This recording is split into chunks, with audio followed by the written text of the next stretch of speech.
अस्सलाम वालेकुम my YouTube family, क्या हाल चाल है। उम्मीद करती हूँ कि आप सब लोग खैरियत से होंगे और अल्लाह का शुक्र है हम भी खैरियत से हैं जी। तो अगर आपने मेरे चैनल को अभी तक सब्सक्राइब नहीं किया तो जल्दी से मेरे चैनल को सब्सक्राइब कर दे, लाइक कर दे, कमेंट कर दे, शेयर कर दे, ताकि आपके पास जो है वो मेरी हर आने वाली न्यू वीडियो जो है वो आप तक पहुंचती रहे। बेल आइकन को दबाना भी मत भूलिएगा जी। तो मैं आपके साथ शेयर करने वाली हूँ आज यखनी पुलाव की रेसिपी, और ये मेरे चैनल पे पहले भी रेसिपी है। तो अगर आप चाहते हैं कि मैं आपके साथ ये वाली रेसिपी दोबारा शेयर करूँ तो इसके लिए मेरे चैनल को जल्दी से सब्सक्राइब कर दें और लाइक कर दें। चलें जी, चलते हैं रेसिपी की तरफ। और मज़ेदार सी रेसिपी जो है वो मैं आपके साथ शेयर करूँगी। इजी भी है और आराम से घर में बने जी। तो जनाब चलते हैं रेसिपी की तरफ जी। तो ये देखिए मैंने कढ़ाई रख ली है। अब इसके अंदर 1 किलो चिकन डाल लूँगी। 1 किलो चिकन के अंदर इसके अंदर हम जो है ना वो 3 लीटर पानी डालेंगे। आप ज़्यादा भी डाल सकते हैं, कम भी डाल सकते हैं। आप जितना मतलब कि गोश्त गला हुआ खाते हैं या नॉर्मल खाते हैं उस हिसाब से आप डाल सकते हैं। तो जी इसके अंदर जो है ना वो मैंने 3 लीटर पानी डाल दिया है। मैंने प्याज डाल दिए हैं, मोटे मोटे से चॉप किए हुए प्याज हैं। और जो है वो उसके बाद मैं इसके अंदर डाल दूँगी नमक। ये देखिए मैं इसके अंदर डाल रही हूँ नमक। नीचे से मैंने फ्लेम जो है उसको ऑन किया हुआ है, पहले से ही चूल्हे की फ्लेम ऑन है।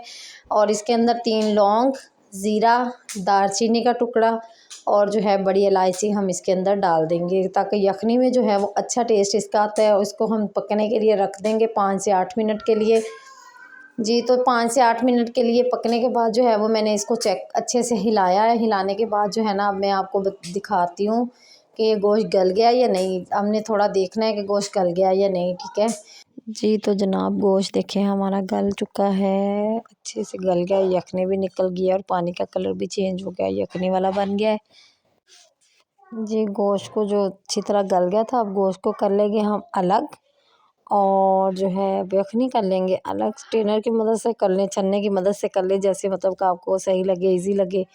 चम्मच की मदद से कर लें, जिस तरह आपको इजी लगे। तो चलें करते हैं इसको अलग। अलग करने के बाद जो यखनी है वो हम अलग कर लेंगे और जो है गोश्त इसको हम कर लेंगे अलग जी। तो अगर आपने अभी तक मेरा चैनल जो है ना वो सब्सक्राइब नहीं किया तो प्लीज़ जल्दी से सब्सक्राइब कर दें, क्योंकि आपका सब्सक्राइब करने से कुछ भी नहीं जाएगा। बटन पे बस हाथ लगाना है, बेल आइकन को दबाना है। तो जल्दी से मेरे चैनल को सब्सक्राइब करें, लाइक करें। तो मैं आपके साथ शेयर कर रही हूँ रेसिपी। अब हम कढ़ाई के अंदर जो है वो कुकिंग ऑयल डालेंगे और इसको हम जो है ना गर्म होने देंगे। और इसमें हम डालेंगे मीडियम साइज़ के 2 प्याज। उनको हम जो है ना अच्छी तरह से गोल्डन ब्राउन कलर करेंगे जी। तो जनाब इनको हम करेंगे थोड़ी देर के लिए ब्राउन। तो इसमें हम डाल देंगे हरी मिर्ची जी। हरी मिर्ची जो है वो उसका टेस्ट ज़्यादा मुझे अच्छा लगता है, मैं खाने में ज़्यादा हरी मिर्ची यूज़ करती हूँ। तो इसको हम जो है ना हल्का हल्का सा ब्राउन करेंगे, ज़्यादा ब्राउन नहीं करेंगे। इसी के अंदर हम चिकन डाल देंगे, साथ साथ प्याज ब्राउन हो जाएगा और साथ साथ जो है हमारा चिकन जो है ना वो भी फ्राई हो जाएगा। और जी साथ में टमाटर का पेस्ट डाल देते हैं, चॉप कर ले, पेस्ट बना लें, वो आपकी अपनी मर्ज़ी है। तो इसको हम अच्छी तरह से मिक्स कर देंगे। 2 मिनट के लिए इसको भी अच्छी तरह भूनेंगे, ताकि जो टमाटर प्याज है ना इनका पेस्ट बन जाए। और ये देखिए जी इसके बाद जो है ना वो मैंने पानी छोड़ दिया था इसने ना टमाटरों ने। तो उसके बाद मैंने मसाले का पैकेट डाल दिया इसके अंदर। ये मिलता है पंजाबी, इसके ऊपर लिखा हुआ है डब्बे के ऊपर ना पंजाबी यखनी पुलाव। तो ये मिल जाता है, तो आप ये वाला डालें, पाकिस्तान से मिल जाता है इजीली। तो ये देखें ये डाल दिया। उसके बाद इसको हम थोड़ी देर के लिए पकने देंगे।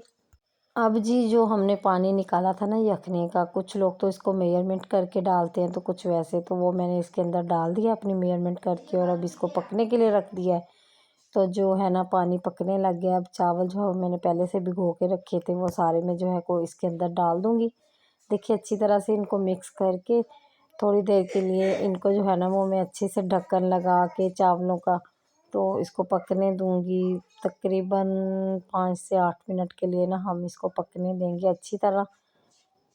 तो जनाब ये जो है ना इतनी टेस्टी और यम्मी बनी थी कि मैं आपको क्या बताऊँ। बिल्कुल मतलब कि इतने मसाले भी नहीं डाले, मिर्ची भी नहीं, लेकिन टेस्टी ऐसे थी जैसे देग की बिरयानी बनती है, पुलाव बनता है, ऐसे देग वाला जायका आ रहा था।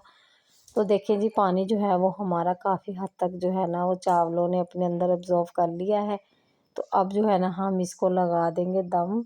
हल्का हल्का सा पानी होगा तो हम इसको लगा देंगे दम। देखिए दम पे लगाने वाले चावल हो गए हैं, तो इसको रख देते हैं हम जो है ना 5 से 15 मिनट के लिए अब दम पे। ये चावलों पे डिपेंड करता है कि कौन से चावल है कौन से नहीं है, कुछ ज़्यादा दम पे लगाने पड़ते हैं और कुछ कम लगाने पड़ते हैं।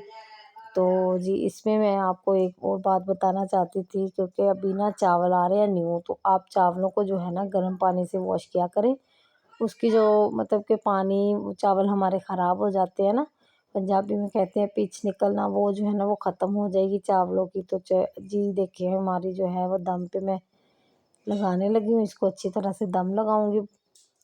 ये देखिए गोश्त माशाल्लाह इतना गल चुका है, मुझे तो ऐसा ही पसंद है गोश्त के चम्मच की मदद से जो है ना टूट जाए, मैं तो ऐसे ही बनाती हूँ। जी तो जनाब दम पे लगा दिया, देखिए जी हमारी फाइनल लुक। जी तो चले अल्लाह हाफ़िज़ करने का टाइम आ चुका है। मेरी फुल वीडियो को वॉच करने का बहुत बहुत शुक्रिया। अल्लाह ताला आपको खुश रखे, आबाद रखे, अल्लाह ताला आपको ज़िंदगी की हर खुशियाँ दे। ओके जी, अल्लाह हाफ़िज़, बाय बाय। कल मिलते हैं नेक्स्ट वीडियो में।